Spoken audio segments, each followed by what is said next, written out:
आप सभी का बहुत बहुत स्वागत है स्टूडेंट्स। आज हम सरल गणित क्लास 8 बाय डॉक्टर केसी सिन्हा का जो पहला एक्सरसाइज है एक्सरसाइज 1.1 को सॉल्व करेंगे। इससे पहले हमने इस अध्याय में जो कि परिमेय संख्याएं हैं इसके बारे में एक इंट्रोडक्शन या फिर कह लें कि परिचय और इसके तथ्यों को लेकर एक वीडियो लेसन ऑलरेडी हमने अपलोड किया है। इसके बारे में अध्ययन हमने किया था।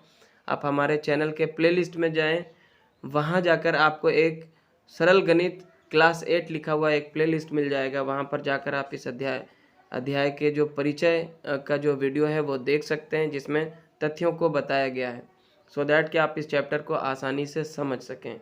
तो आइए बिना देरी के अब हम शुरू करते हैं। इसका पहला क्वेश्चन जो कि ऑब्जेक्टिव टाइप क्वेश्चन है, आसान क्वेश्चन है। निम्नलिखित परिमेय संख्याओं का योज्य प्रतिलोम यानी कि ऋणात्मक लिखें। योज्य प्रतिलोम किसी भी संख्या का योज्य प्रतिलोम वो संख्या होती है जिसको जोड़ने पर दोनों का जो योगफल है वो शून्य हो जाता है। तो मान लिया जाए यहाँ पे दिया गया सबसे पहला में -5/6। तो -5/6 में हम क्या जोड़ेंगे कि इन दोनों का योगफल शून्य हो जाए। तो आपको इसमें कुछ नहीं करना है, जो धनात्मक संख्याएं होंगी उसको ऋणात्मक कर दीजिएगा और जो ऋणात्मक संख्या होगी उसको धनात्मक कर दीजिएगा। मैं जैसे -5/6 को हम लिख देंगे 5/6।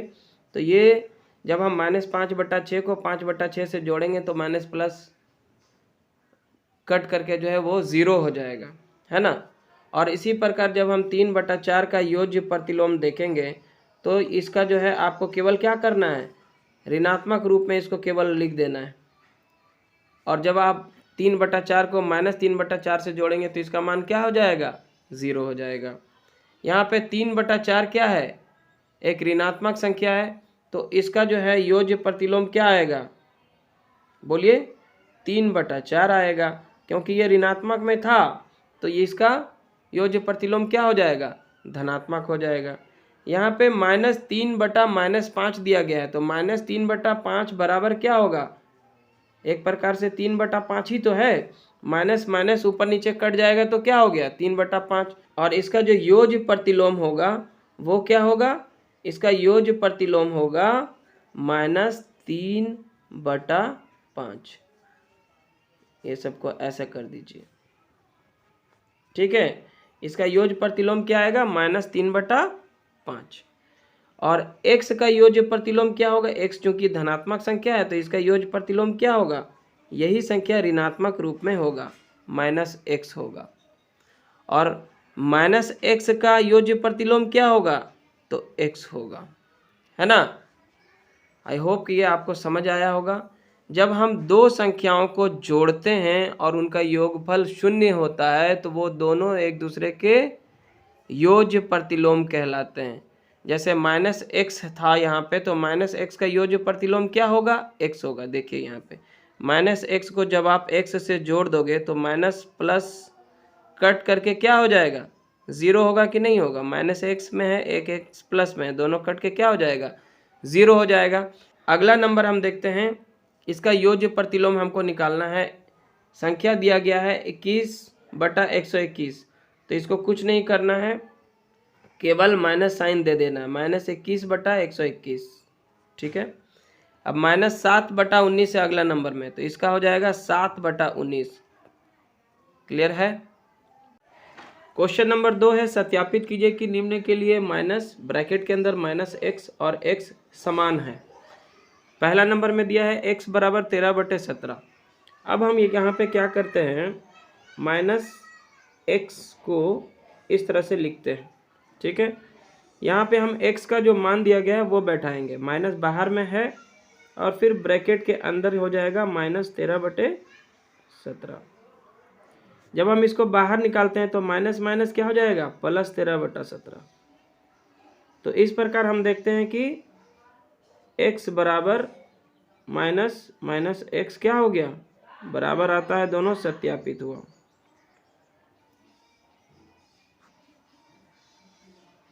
ठीक है।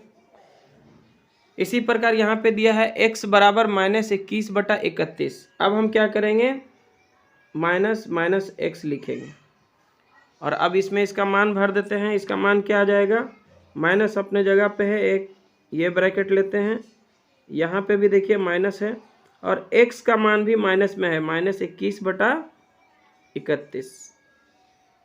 ठीक है, चलिए अब आते हैं, ये माइनस हम अपने जगह पे रखते हैं और इसके अंदर क्या हो जाएगा, अब माइनस माइनस प्लस 21/31। देखिए ये ब्रैकेट हटा दिया हमने, यहाँ पे माइनस माइनस क्या हो जाएगा, प्लस 21/31। और अब जो है माइनस प्लस माइनस ही रह जाएगा, 21/31। तो इस प्रकार जो है यहाँ पे भी x बराबर माइनस ब्रैकेट के अंदर माइनस x क्या हो गया, सत्यापित हुआ।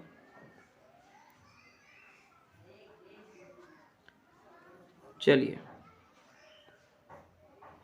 क्वेश्चन नंबर 3 है कि क्रम विनिमय गुण का प्रयोग कर रिक्त स्थानों को भरें। तो यहाँ पे पहला नंबर में दिया गया है -3 + 7/9, ये a है और ये b है। तो a + b बराबर क्या हो जाएगा, क्रम विनिमय में b प्लस है, यानी कि 7/9 को हमको क्या करना है, पहले लिख देना है, प्लस हो जाएगा -3।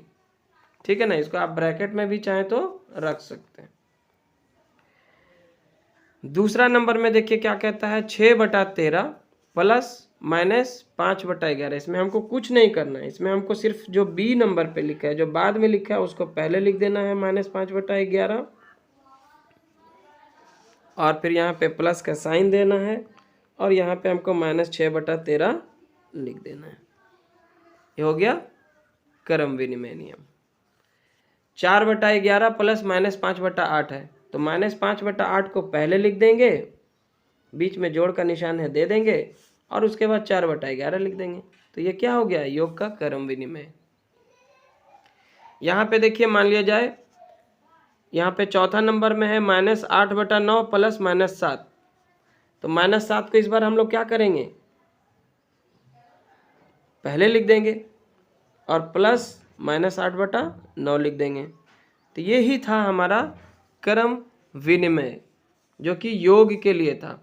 तो a + b बराबर हो जाएगा b + a। ठीक है, बढ़ते हैं अगले प्रश्न की ओर। देखिए चौथा नंबर में क्या कहता है, साहचर्य गुण का प्रयोग कर रिक्त स्थानों को भरें।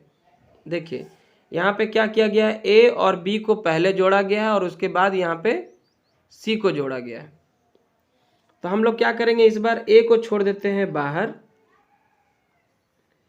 और ब्रैकेट में हम लोग कर लेते हैं b और c को, 5/6 प्लस -7/8।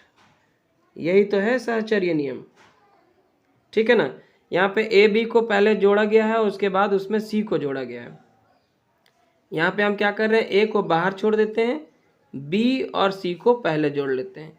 इस प्रकार दोनों ही प्रकार आप देखेंगे कि जो इसका मान आता है वो बराबर ही आता है। यहाँ पे हमको मान नहीं निकालना है, सिर्फ इस गुण को दिखाते हुए हमें प्रदर्शित करना है। मान लिया जाए कि ये a + b + c था, तो यहाँ पे हमने किस रूप में लिख दिया, a + b + c रूप में। यही है साहचर्य गुण। अब अगला नंबर देखिए, यहाँ पे a को बाहर रखा गया है, b और c को पहले जोड़ा गया है। तो इसको हम ऐसे कर देंगे, a और b को पहले जोड़ लेंगे ब्रैकेट के अंदर रख के, और c को हम बाहर कर देंगे, -8/13। यही हमारा आंसर होगा। चलिए अगला नंबर में है -5 प्लस -7, ब्रैकेट के अंदर है -7 प्लस -3/14। यहाँ पे देखिए ये सब आपको देखने का कोई ज़रूरत नहीं है कि ये क्या है नहीं है, आपको सिर्फ इसको a मान लेना है, इसको b मान लेना है, इसको c मान लेना है। इसमें देखिए b और c को पहले जोड़ा गया है। हम क्या करेंगे, दूसरी तरफ साहचर्य में a और b को पहले जोड़ लेते हैं और c को बाहर कर देते हैं। ठीक है, इसमें b और c को पहले जोड़ा गया है, उसके बाद a को जोड़ा जाएगा। यहाँ पे हम लोग क्या कर रहे हैं, a और b को पहले जोड़ देते हैं और इसके बाद c को जोड़ेंगे। इसका चौथा नंबर इस प्रकार से दिया गया है, ए और बी को पहले जोड़ा गया है और उसके बाद उसमें सी को जोड़ा गया। तो हम लोग क्या करेंगे, ए को बाहर रख लेते हैं -3/7 और बी और सी को हम पहले जोड़ लेते हैं 2/9 प्लस 8/-17 ठीक है। यहाँ पे ए और बी को जोड़ के सी को जोड़ा गया था, हम ए को बाहर रखते हैं, बी और सी को पहले जोड़ लेते हैं। तो इस प्रकार ये साहचर्य नियम के अंतर्गत व्यवस्थित हो गया। और अगला प्रश्न है, निम्नलिखित परिमेय संख्याओं का कथन किस गुण को प्रदर्शित करता है। यहाँ पे सिर्फ आपको देखना है और इसके गुण को पकड़ना है कि ये इसमें कौन सा गुण जो है वो अप्लाई हो रहा है। जैसे यहाँ पे देखिए 3/7 प्लस -5/8 बराबर दिया गया है। यहाँ पे देखिए 3/7 को बाद में ले जाया गया और -5/8 को पहले लेकर आया गया। यहाँ पे अगर हम इसको a मान लें और इसको b मान लें तो a प्लस b बराबर है b प्लस a। तो ये क्या हो जाता है, ये योग का कहें या फिर जोड़ का क्रम विनिमय गुण है। ये क्या है, जोड़ का क्रम विनिमय गुण। ठीक है, देखिए a प्लस बी बराबर b प्लस a के रूप में है ना। यहाँ पे आप देखिए, यहाँ पे क्या है, मान लिया जाए इसको a ले लेते हैं, इसको b और इसको c ले लेते हैं। तो a प्लस ब्रैकेट के अंदर b प्लस c बराबर दिया गया है, a प्लस b ब्रैकेट के अंदर प्लस c को बाहर कर दिया गया। तो ये किस में होता है, क्योंकि ये योग है, देखिए गुना तो कहीं पे है नहीं, तो योग का ये साहचर्य नियम है। क्या है ये, जोड़ का भी कह सकते हैं, योग का भी कह सकते हैं। तो जोड़ का साहचर्य गुण, या फिर हम इसको लिख सकते हैं योग का सहचर्यता गुण। तीसरा में देखिए, तीसरा में हमें क्या लग रहा है, पहले a लिखा गया और b c को रखा गया ब्रैकेट के अंदर, बाद में क्या किया गया, a और b को ब्रैकेट के अंदर रखा गया और c को बाहर रखा गया। ये जस्ट लाइक सेकंड नंबर ही है। तो ये भी क्या है, जोड़ का साहचर्य गुण है। तो ये भी है जोड़ का साहचर्य गुण। ठीक है, चलिए और अंतिम है इसमें, देखिए यहाँ पे इसको अगर -3/5 को अगर हम a मान लें तो a प्लस b बराबर क्या दिया गया है, दूसरा तरफ b प्लस a। तो ये भी क्या है, जोड़ का क्रम विनिमय गुण है। क्या है, जोड़ का या फिर योग का क्रम विनिमय गुण। सिर्फ आपको देख के गुण बताना था कि ये कौन सा गुण है, इसको कुछ सॉल्व नहीं करना था। ठीक है ना,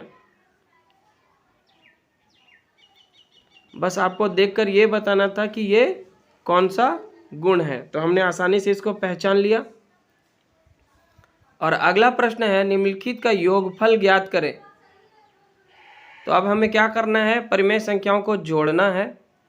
जैसे देखिए पहला नंबर में -3/7 को हमको जोड़ना है किससे, 5/7 से। ठीक है, दोनों का हर चूंकि समान है तो लासा भी क्या होगा, समान होगा। 7 इकाई 7 तो 3 इकाई 3 -3 और प्लस का साइन बीच में है, डाल देंगे 7 इकाई 7 5 इकाई 5। अब क्या हो जाएगा आप ही बताइए, -3 + 5 कितना होगा, 5 में से 3 घटाएंगे 2 हो जाएगा, 2/7। ये आपका आंसर हो जाएगा। ठीक है, इसको सॉल्व करते हैं। -8/11 और यहाँ पे फिर दिया गया है प्लस, यहाँ पे रखा गया है 6/-11, यही दिया गया है ना।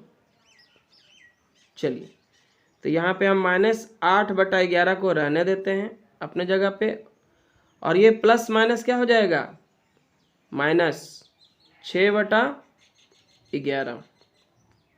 ठीक है, ब्रैकेट बाहर आने के टाइम प्लस माइनस क्या हो जाएगा, माइनस।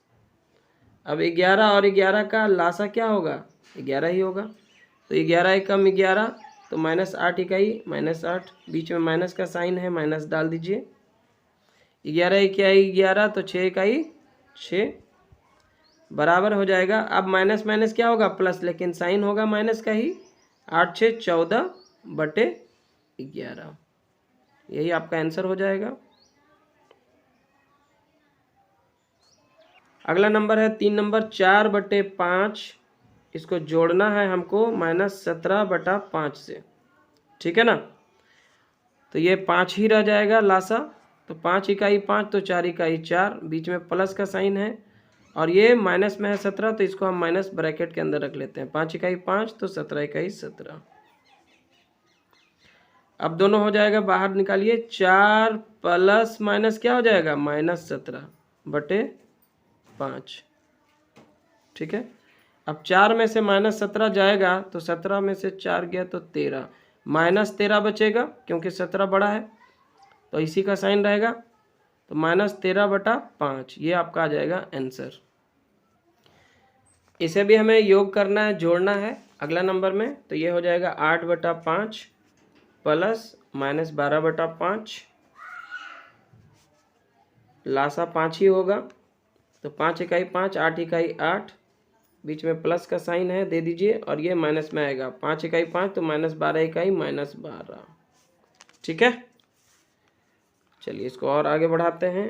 8 प्लस माइनस क्या हो जाएगा, -12 बटे 5, और अब हो जाएगा 8 में से 12 जाएगा तो -4 बटा 5, ये आपका आंसर कहें या फिर आप हल भी कहें। अगला नंबर है 6 बटा 13 और -9 बटा 13। कहीं कहीं पे बुक में जो है ये वाला मिस प्रिंट है, देखिए बुक में लिखा है 6 बटा 13 और यहाँ पे कुछ दिया ही नहीं। चलिए अब हम इसका हल निकालते हैं। 6 बटा 13 प्लस -9 बटा 13, दोनों का हर क्या है, 13 है, दोनों का हर 13 है, तो 13 ही इसका लासा होगा। 13 इकाई 13, तो 6 इकाई 6, बीच में प्लस का साइन है, ये वाला प्लस, और ये 13 इकाई 13, तो ये 9 भी माइनस में है, तो 9 इकाई 9। आगे हो जाएगा, देखिए 6 और प्लस माइनस -9 बटा 13। अब 6 में से 9 जाएगा तो -3 आएगा बटा 13, ये आपका हल हो गया। अगला नंबर है, देखिए 6 बटा 7, इसमें जोड़ना है आपको -3 बटा 7, दोनों का लासा हो जाएगा 7, 7 इकाई 7, तो 6 इकाई 6 प्लस, और ये अंदर में माइनस रख लेंगे, 7 इकाई 7, तो -3 इकाई -3।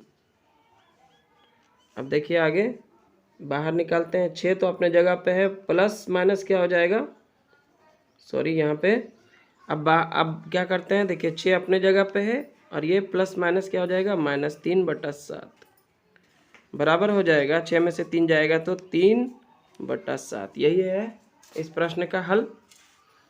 सो स्टूडेंट्स, इस अध्याय में हम प्रश्न नंबर 6 तक ही रखते हैं, यहाँ तक हमने जो है सॉल्व कर लिया है, और प्रश्न नंबर 7 से हम नेक्स्ट वीडियो लेसन में सॉल्व करेंगे। तो आई होप कि अभी तक आपको ये अच्छे से समझ आ गया होगा। अगर आपको ये वीडियो लेसन अच्छा लगा तो लाइक करें, शेयर करें अपने सभी दोस्तों के साथ, और चैनल पे नए हैं तो सब्सक्राइब ज़रूर कर लें। Thanks for watching.